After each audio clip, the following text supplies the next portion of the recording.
takkamaan ta'in harmeen ishii lubbuudhaan jirti harmee ishiitiif galuu qaba. Qubeelaa warqii wallaggaa harka ishii irra jiru nan qaba warqii san birrii 100 oliin bitama by the way. Giraama 5 akkas birrii 5 moo meeqa moo 4dha. Dagadheen jira laaleen sinitti ma birrii 100 oliin bitama birrii Itoophiyaa. Warqii sun harmee ishiiti kennamuu qaba. Bilbilli ishee iPhone harmee ishiiti kennamuu qaba. Konkolaataan inni konkolaachisu harmee ishiiti kennamuu qaba. Meeshaan mana boonii keessa jiru sassaabamee harmee ishiiti kennamuu qaba. Akka dhufetti surree takkaan akka dhufetti bilbila saamsoogii caccabuu takka baatee akka dhufetti akkasi galuu qaba. Lubbuu nama nyaatedha inni. Biyya keenya keessatti namni humna qabaatee isa gaafatu hin jiru. Haati kun humna hin qabdu. Wayii obboleessa dhabuu waan nama gootu. Wayii koodee dhabuu waan nama gootu. Warri obboleessa hin qabne na gaddisiistu. Anillee sadiin qaba. Yeroo hundan itti ma oolmaa koo baha koo gala koottan namni wayii waan godhe taanan seera maarree higgi maarree minaamin eellam. Bas.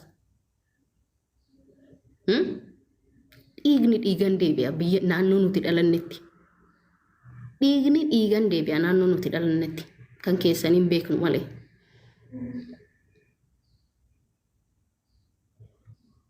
Silaabooniin amma obboleessa qabaatte qabeenya ishiin akkasitti miira keessa galtee aariin dhiiste fi deemte kuni guddisa baddeen itti gaafatamummaa mataa ishii baachuu hin dandeenye nyaattu. Hunda sassaabee irraa fuudhaa seeranillee hordofee hin gaafata. Yoo maallaqa qabaatte seerri sun waasii godha beeki. Nama yoo qabaatte nama dubbatu yoo qabaatte yookaan baay'ee.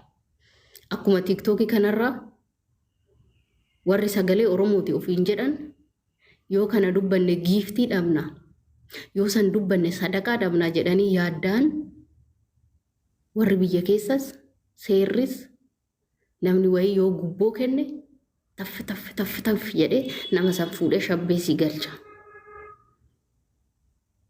Akkasiidha.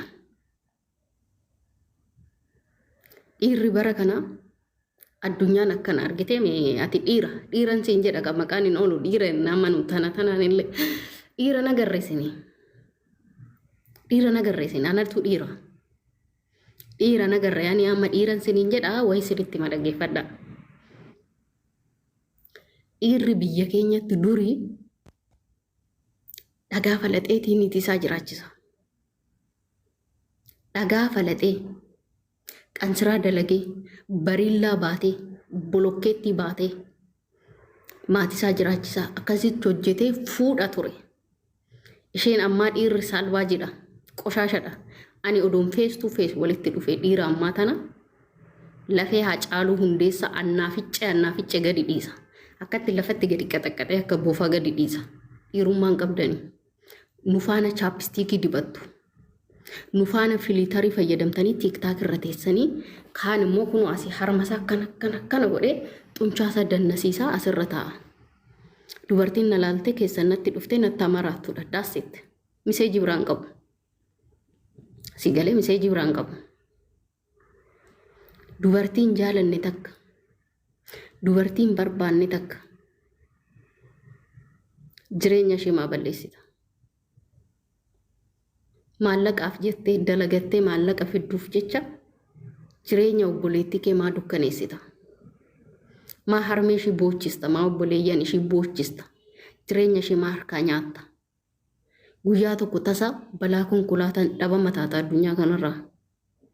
Guyyaa tokko tasa bishaan tinseedhee dhabama taata addunyaa kanarraa. Namni dhiira faana hin dhalatin hin jiru. Ani dargaggeessa 3 manaa qaba. Dargaggeessa 3. Bulchaa Ifaa Daanyee waa wayina gaafatan taanan anak kennaaf. Inni hangafni fuudhe already kana booda bultii qaba. Dubartii janajanii warraan nyaatu. Takkaan namni amma dargaggeessa ta'ee nu rakkisaa jiru Ifaadha. Bulchaanillee barataadha.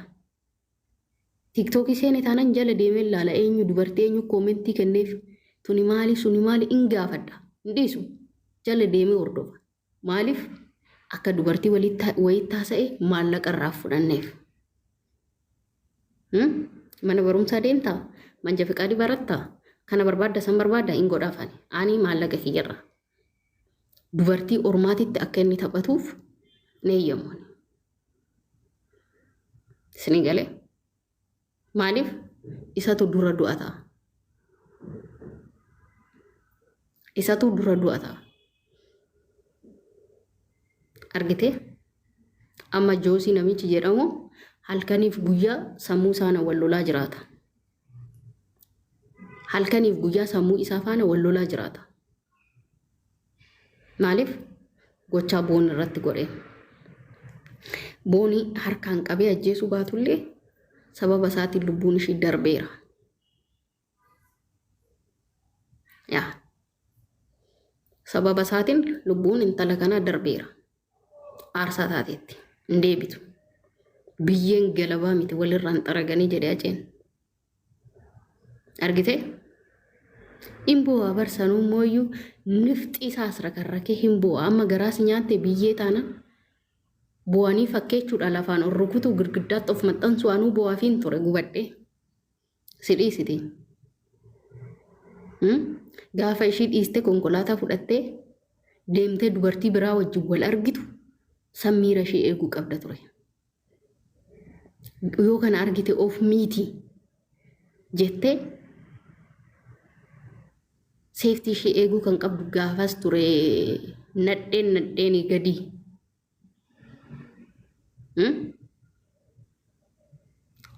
Dhiironni biyya keenya keessatti dubartoota keenya miitan diina kootisin.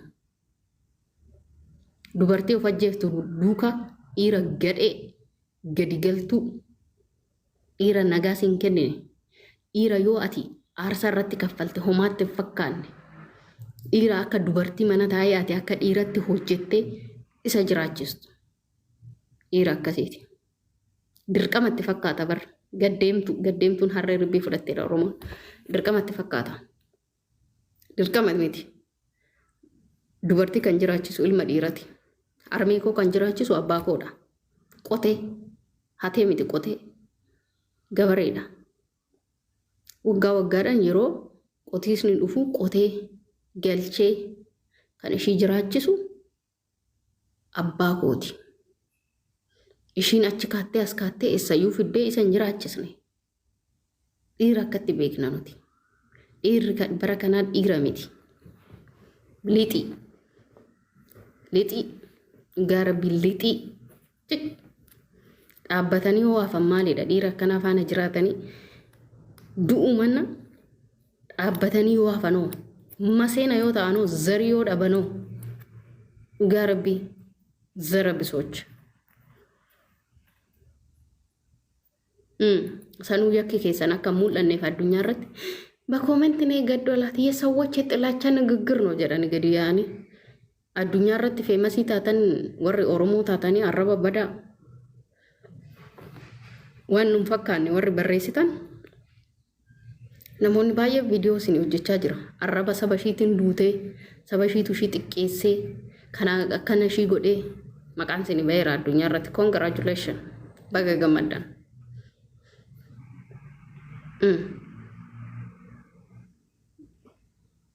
Dubartiin ilma dhiiraa tokkoof kana booda maallaqan kennin jaalalan beeku inni.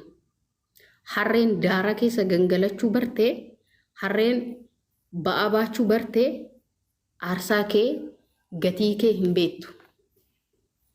Maallaqa qabaatte maallaqa keessaaf godhadhu maqaa keetiin. Uffadhu nyaadhu dhuki zannati.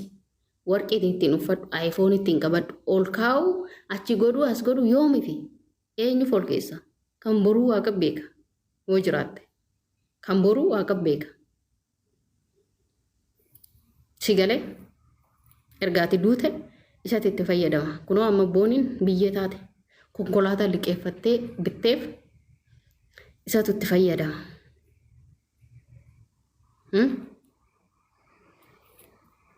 akkasi ani nama rakkatetti illee garaan jabaadhu ture. Bara kana garuu akkan garaa jabaadhu na godhani namoota nama beekee nama daandiirra deemu nama rakkate rakkoo isaa san argitana hin callisu kana booda garuu garaan dhakaana ta'eeraan isuma dhugaa dubbachuudhaaf isuma dhugaa waan rahmata jedhame dhala namaatiif dhabuu gaheeraan Oromoodhaaf jechuudha. Hammeenyi nuti walii irratti dalagu sooshaal miidiyaa fayyadamuu irratti zeeroo wanti akka keessan nu saalfachiise hin jiru barra. By the way, isin sooshaal miidiyaa kanarratti yaada wayii xiinxaltanii saayikoolojikaalii dubbistanii haasa'uuf fayyadamtoota feesbuukii fi tiiktaakii ta'uu hin qabdan. Beekamtii fi beekumsi gargari. Mee Oromoo yuutuubii hangas mara fayyadamu natti as fidame. Because beekamtii osoo hin taane beekumsa gaafata. Ijoollee Oromoo yuutuubii hojjetan yuutuubiin isaanii nama biroo harka jira. Informationii barbaadu akka guutaniif isayyuu guutachuu hin danda'an. Okay? Warra asirra nama arrabsaa oolu, iyyaa oolu, tiiktookii banatee nama arrabsu. Mee yuutuubii banadhaa yuutuubii fayyadamaa. Instagramii fayyadamaa mee. Twitterii fayyadamaa mee. Naaw hin fayyadamtan. Maaliif? Beekamtii osoo hin taane beekumsa sin gaafata.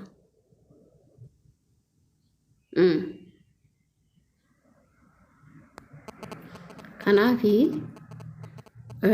yeroo tokko tokko beekaa jala oola deemati. Namoota nama gorsan, namoota akkamitti jiraachuu maal godhuu maal akka qabu nama gorsan jala deema. Ani dur jechuudha maraara guddinaa fi Jawaar jala qofa deema. Biyaans mirgaaf dirqama koo sirriitti hin beekama. Mirgaaf dirqama koo argitee namni azala asirra oolee koomentii si arrabsu hundi beekaa miti, hayyuu miti, jireenya kee beekaa jechuu miti. Warra jala deemee nama arrabsaa oolu, warra dhiirri birriirraa nyaate, jireenyi hirirritti jedhe, biyyatti dhalanii, asitti dhalanii, achitti bakka warra jireenyi jeeqame, dhiira karaarra taa'u biyyatti, suusidhaan karaarratti kufe, asitti illee kan mana ijaazaa taa'ee afaan banu namni hojjetu yeroo itti dhufee si arrabsee emotional si godhu hin qabu. The time is gold itti faranjii. Si gala? Namni hojjetan anamma hojiin oola. Wayii meeshaa erguu jira, wayii meeshaa fiduu jira, wayii hojii manaa qaba. Yeroo hunda koomentii namaa jala deemee nama arrabsuu hin danda'u. Namoonni nama arrabsan sun immoo jireenya hin qaban, jireenya keessa jiraatan. Si miira keessa si galchanii waa si godhu.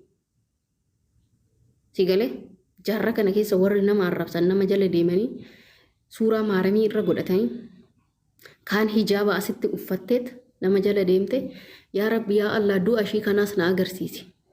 Yaa Waaqayyo ati akkas godhi ishii tanas akkana godhi na agarsiisi. Jechuun maaltu akkana sin godhe haadholee koo? Maaltu kana sin geesse jibba hangana, summii hangana, badooma hangana, guddisa badii hangana maaltu sin geesse? Maaliif? Akka itti isin nama arrabsitan kanatti dur nuti nama arrabsinu. Ani bara akkasitti siyaasa afarsaa turre sanu warra siyaasa deeggaru qofa arrabsaa turre malee nama biroon tuqnu akkatti uummatan arrabsinu. Nama nagaan arrabsinu. Kanaaf rakkoon keessanii jedhee yaadu akkatti guddattanii jedhee yaada'ani. Nu biratti dur keessumaa mana keenya yoo dhufte maazariin haati keenya gadi nu ariiti mana. Bakka keessumaa san jiranitti nyaata jedhi bishaan jedhi fudhanneen dhugnu ani bishaan dheebodhe taanan mana jira taanan yaametan akka keessumaatti bishaan alatti naa kenniti. Okay? Na guddisa keessanirraa natti fakkaata. Keessumaa mana keenya yoo dhugde keessumaa san faana deemtee harka kee xalaggootee nyaachuun hin jiru. Tambacaabachee san faana buna dhuguun hin jiru. Dubartii mana keessa guddoo yoo jiraatteen keessummeessitii yaa mana keenya farsoo faraqee hin dhabamu hin buustif. Ani amma waanan araqee xaa godhuuf nan ajajan waan akkanasiisan bakka ofii dhugdee fixxinaan jedhanii nan buusisanii manumaa hin bahee karaa cuffee gadi deemee kwasii taphadhaan. Si galee waan akkasiitu jira. Dur akkasitti guddanne nuti. Dubartiin akkasin gootu, dubartiin akkanan gootu. dubartiin dhaabbatteen dhudhu dubartiin dhaabbattee nyaattu ofirra gadi taa'e manaamana jedhama guddanne for what isin eessaa akka dhuftan gaafii waan natti ta'uuf kanatti kana maarraabsitan alangee fardaa tokko beektu alangee fardaa yeroo hunda balbala irratti hanga ammayyuu jirtu balbala irratti fannifamteerti isheedhaan akkan garafamne akkan zirtii sakarta akkatti so isin